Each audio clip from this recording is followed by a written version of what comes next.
Hi, welcome to channel Sara creations. இன்றைக்கி எங்கள் அம்மா ஆரஞ்சு கலர் புடவையில் வந்திருக்கிறதுனால அவங்க எந்த கோவிலுக்கு போயிட்டு வந்தாங்கன்னு ஒரு சின்ன கெஸ் பண்ணிகிட்டே இருங்க. அதுக்குள்ளே எங்கள் அம்மா இன்ட்ரோவே சொல்லிடுவாங்க. ஹாய்மா. நமஸ்காரம். நான் ஸ்வர்ணலதா ஸ்ரீராமன். இப்போ நான் போயிட்டு வந்த கோவிலை பற்றி தான் நான் உங்களுக்கு சொல்ல போகிறேன். மகாபலிபுரம் பக்கத்தில் இருக்கிற ஸ்தலசயன பெருமாள், அதாவது திவ்ய தேசத்தில் 63வது திவ்ய தேசம்தான் ஸ்தலசயன பெருமாள். திவ்ய தேசம்னா என்னன்னா, ஆழ்வார்களால் மங்களாசாசனம் பண்ண கோவில்கள் தான் திவ்ய தேசங்கள். அந்த 108ல் 63வது கோவில் தான் இந்த மகாபலிபுரத்தில் பக்கத்தில் இருக்கிற ஸ்தலசயன. மங்களாசாசனம்னா மங்களாசாசனம்னா பாடல் பாடுறது, அதாவது பாடல் ஏற்றுவா. அங்கங்க போய் பெருமாளை பார்த்துட்டு அவ இந்த ஆழ்வார்கள்லாம் பாட்டு பாடுவா. அதனால தான் ஒரு கோவிலுக்கு இவர் 10 பாடல் இதுக்கு பாடியிருக்கார். திருமங்கை ஆழ்வார் 10 பாடல் பாடியிருக்கார், நம்ம ஆழ்வார் இவ்வளவு பாடிருக்க அப்படின்னு சொல்லுவாள். அதான் மங்களாசாசனம்ன்றது. இங்க பூதத்தாழ்வார் அவதரித்திருக்கார், திருமங்கை ஆழ்வார் மங்களாசாசனம் பண்ணியிருக்கிற கோவில். அவ்வளோ பழமை வாய்ந்த கோவில். இந்த கோவிலுக்கு வரலாறு இருக்கு. நார்மலா நாராயணன் பெருமாள்னால 3 போஸ்டர் இருப்பா.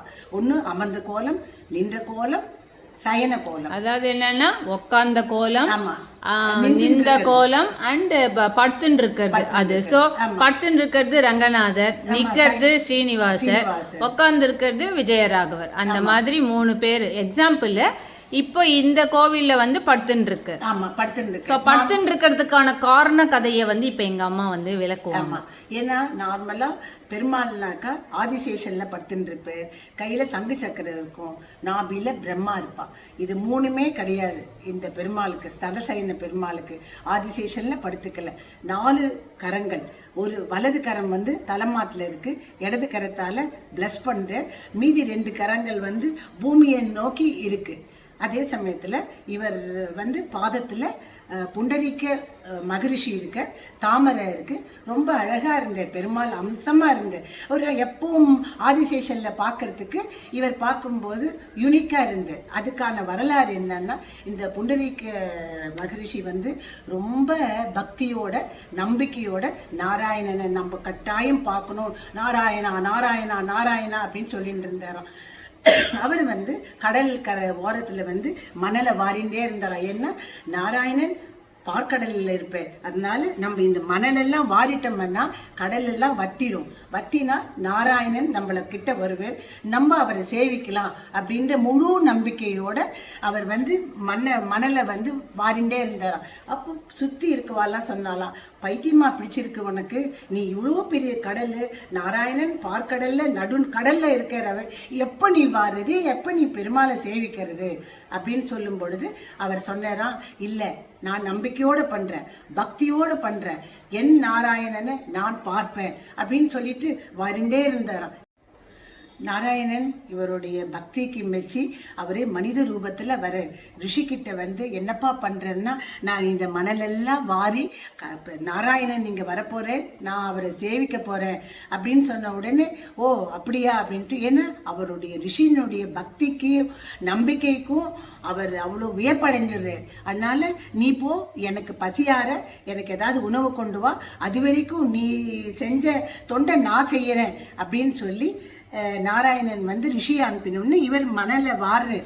நாராயணன் வாரும் பொழுது பகவான் இல்லையா, அதனால ஈஸியா தண்ணி எல்லாம் வத்திடுறது.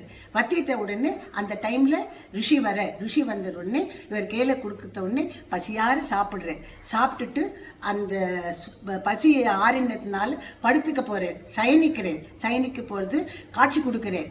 காட்சி கொடுத்த உடனே இந்த ரிஷிக்கு ரொம்ப சந்தோஷமாயிடுறது. ஆஹா, நாராயணனை பார்த்துட்டோமே அப்படின்னு அவ்வளோ சந்தோஷம் ஆன உடனே, அப்போ நாராயணன் கேட்கிறேன், உனக்கு என்ன வேணும்பா அப்படின்னோடனே, இந்த தாமரை மலரை நீ வாங்கிக்கணும், உன்னுடைய பாதத்துல நான் எப்பவும் சரணடையணும், உன்னை சேவிக்கிறவா எல்லாருக்கும் நீ அருள் பாலிக்கணும், அதுதான் என்னுடைய கோரிக்கை வேண்டுகோள் அப்படின்னோடனே, அப்படியே ஆகட்டும் அப்படின்னு. அதனால இந்த கோவிலை பொறுத்த வரைக்கும் ஆதிசேஷன் கிடையாது, அப்படியே தரையிலேயே படுத்துன்னு இருக்கு. அதனால பாக்குறதுக்கே ஒரு மாதிரி யூனிக்கா இருக்கு. பெருமாளை அந்த மாதிரி சேவிக்கிறது, சங்கு சக்கரம் இல்லாத, ஆதிசேஷன் இல்லாத பூமியில பாக்குறது ரொம்ப நல்லா இருக்கு.